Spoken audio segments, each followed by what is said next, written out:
స్వాతంత్ర దినోత్సవానికి ఒక రోజు ముందుగా 25,000 చదరపు అడుగుల త్రివర్ణ పతాకాన్ని 10,000 మంది విద్యార్థులతో జీవీఎంసీ సెంట్రల్ పార్క్ చుట్టూ ప్రదర్శించడం అభినందించదగ్గ విషయమని మాజీ మంత్రి భీమిలి శాసనసభ్యులు గంటా శ్రీనివాసరావు అన్నారు. జీవీఎంసీ సెంట్రల్ పార్క్ వద్ద స్టూడెంట్స్ యునైటెడ్ నెట్వర్క్ నిర్వహించిన జెండా ఊంచా రహే హమారా కార్యక్రమానికి ఆయన ముఖ్య అతిథిగా పాల్గొన్నారు. ఈ సందర్భంగా మాట్లాడుతూ ప్రతి సంవత్సరం ఆగస్టు 14వ తేదీన ఈ కార్యక్రమం తప్పకుండా స్టూడెంట్స్ యునైటెడ్ నెట్వర్క్ నిర్వహిస్తుందని, విద్యార్థుల్లో దేశభక్తిని, జాతీయ సమైక్యతను పెంపొందించే దిశగా ఇటువంటి కార్యక్రమాలు నిర్వహించాలని, దేశంలోనూ రాష్ట్రంలోనూ హర్ ఘర్ తిరంగా పేరుతో స్వాతంత్ర దినోత్సవ వేడుకలు ఘనంగా నిర్వహిస్తున్న నేపథ్యంలో విశాఖ వేదికగా ఇంత పెద్ద త్రివర్ణ పతాకాన్ని ఏర్పాటు చేయడం విశాఖ ఖ్యాతిని పెంచే కార్యక్రమమని, ఎంతో మంది త్యాగ ఫలం భారతదేశ స్వాతంత్ర్యమని, వారి గొప్పతనాన్ని భవిష్యత్తు తరాలు తెలుసుకోవాలని తెలిపారు.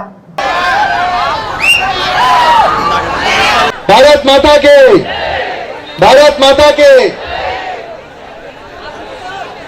మరికొద్ది క్షణాల్లో వాటర్ బాటిల్ మాత్రం చాలా జాగ్రత్తగా యూజ్ చేసుకోండి.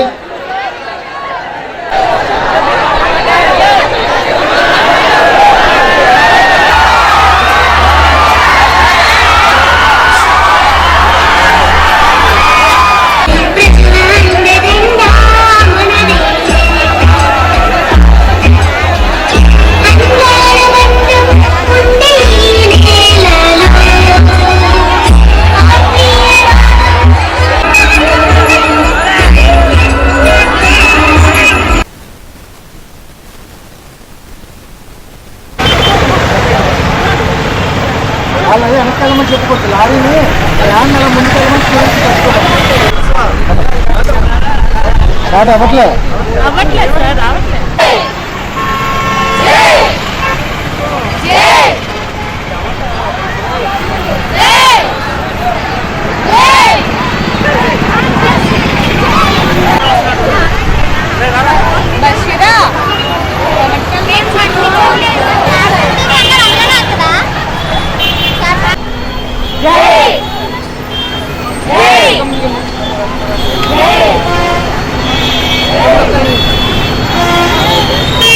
మొత్తం కూడా ఈరోజు ఒక పండగ వాతావరణంలో ఈ ఆగస్టు 15 సెలబ్రేషన్ చేసుకుంటా ఉన్నాం. అటు కేంద్ర ప్రభుత్వం కానీ, ఇటు రాష్ట్ర ప్రభుత్వాలు కానీ ప్రతి చిన్న కార్యాలయంలో కూడా ఈరోజు మన జాతీయ జెండా ఎగరవేసి మన దేశం పట్ల, ముఖ్యంగా మనకి ఈ స్వాతంత్రం తెచ్చిన మహనీయుల పట్ల, ప్రత్యేకించి జాతీయ పతాక రూపశిల్పి పింగళ వెంకయ్య గారి పట్ల మనందరూ కూడా నిబద్ధత చాటుకునే విధంగా మనం ఎంతో గౌరవంగా ఈ కార్యక్రమాన్ని మనం చేసుకుంటా ఉన్నాం. ప్రత్యేకించి ఈరోజు future hope of the country, మరి ముఖ్యంగా స్టూడెంట్స్ లో ఈ కార్యక్రమాన్ని ముఖ్యంగా వాళ్ళకి తెలియజేసే విధంగా ఇది చేయడం అనేది చాలా అభినందనీయం. దీనికి మనస్ఫూర్తిగా ఈ స్టూడెంట్స్ నెట్వర్క్ బసవ చాలా మంచి కార్యక్రమం చేపడతా ఉన్నాడు. ప్రతి సంవత్సరం కూడా ఎప్పుడు ఆగస్టు 15 వస్తుందన్నా కూడా ఇది ఒక ఫిక్స్డ్ ప్రోగ్రామ్. అటువంటి చక్కగా కార్యక్రమం చేస్తున్నందుకు తనకి మనస్ఫూర్తిగా అభినందనలు తెలియజేసుకుంటూ, భవిష్యత్తులో ఇటువంటి కార్యక్రమాలు మరిన్ని చేసే శక్తి, అవకాశం బసవకు ఇవ్వాలని కూడా మరొకసారి కోరుకుంటూ, మరి ఏదైతే మహనీయులు త్యాగాలతో మనకి వచ్చిందో స్వాతంత్రం, దాని ఫలితాలు మనం ఈరోజు అనుభవిస్తా ఉన్నాం.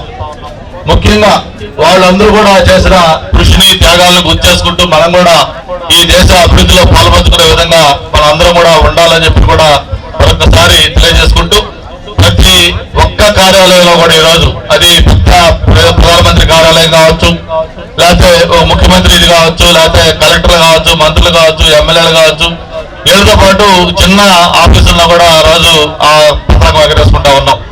మనం చూస్తా ఉన్నాం, బజార్లో వస్తూ ఉంటే కార్డుల పైన, అలాగే ప్రతి మనిషి ఒంటి పైన కూడా తన పతాకాన్ని పెట్టుకొని వాళ్ళ యొక్క సాలిడారిటీ ఏంటో అందరూ తెలియజేసే విధంగా చూపిస్తా ఉన్నారు. మరి దీనికి ముఖ్యంగా ఈ దేశభక్తి అనేది మనం ప్రతి ఒక్కరిలో అణువున ఉండాల్సిన అవసరం ఉంది. అన్నిటికంటే ముఖ్యంగా ఫస్ట్ మదర్ ఇండియా అంటా ఉన్నాం. మన ప్రపంచంలోనే అతి పెద్ద ప్రజాస్వామ్య దేశం ఇండియా. మరి అటువంటి ఇండియాలో ఇలాంటి కార్యక్రమాలు పెద్దగా జరగడం చాలా సంతోషం అని చెప్పి కూడా తెలియజేసుకుంటూ, ఇందులో పార్టిసిపేట్ చేస్తున్న మీ అందరికి కూడా మనస్ఫూర్తిగా ఈ ఆగస్టు 15 శుభాకాంక్షలు. స్టూడెంట్స్ యునైటెడ్ నెట్వర్క్ ఆధ్వర్యంలో జెండా ఉంచా రహే హమారా కార్యక్రమం 25,000 చదరపు అడుగుల త్రివర్ణ పతాక ప్రదర్శన 10,000 మంది విద్యార్థులతో జీవీఎంసీ సెంట్రల్ పార్క్ వేదికగా గత 10 సంవత్సరాల నుండి కూడా మేము చేస్తూ ఉన్నాం. విద్యార్థుల్లో జాతీయ సమైక్యతను దేశభక్తిని పెంపొందించడం కోసం స్టూడెంట్స్ యునైటెడ్ నెట్వర్క్ గత 15 సంవత్సరాలుగా కూడా కృషి చేస్తూ ఉన్నాం. ఈ కార్యక్రమాన్ని పింగళ వెంకయ్య గారు జయంతి పురస్కరించుకొని ఆగస్టు 2వ తేదీన ఆంధ్ర యూనివర్సిటీ న్యాయ కళాశాల వేదికగా ప్రారంభించడం జరిగింది. ఆ తర్వాత ప్రధానమైన కార్యక్రమం ఈరోజు సెంట్రల్ పార్క్ వేదికగా ప్రారంభించాం. ఈ కార్యక్రమంలో జిల్లాలో ఉన్న అన్ని కళాశాల విద్యార్థులు వేలాదిగా పాల్గొన్నారు. జిల్లాలో ప్రజాప్రతినిధులు కూడా ఇక్కడికి వస్తున్నారు. విద్యార్థుల్లో జాతీయ సమైక్యతను దేశభక్తిని పెంపొందించి విద్యార్థుల్లో ఐక్యతను పెంపొందించి భవిష్యత్తు తరాలకు విద్యార్థుల్లో జాతీయ జెండా యొక్క స్ఫూర్తిని పింగళ వెంకయ్య గారి యొక్క త్యాగాన్ని ఆయన జాతీయ జెండాని తయారు చేయడంలో ఆయన తీసుకున్న కృషిని కూడా తెలియజేయాలన్నదే స్టూడెంట్స్ యునైటెడ్ నెట్వర్క్ యొక్క ముఖ్య ఉద్దేశం. Okay, thank you.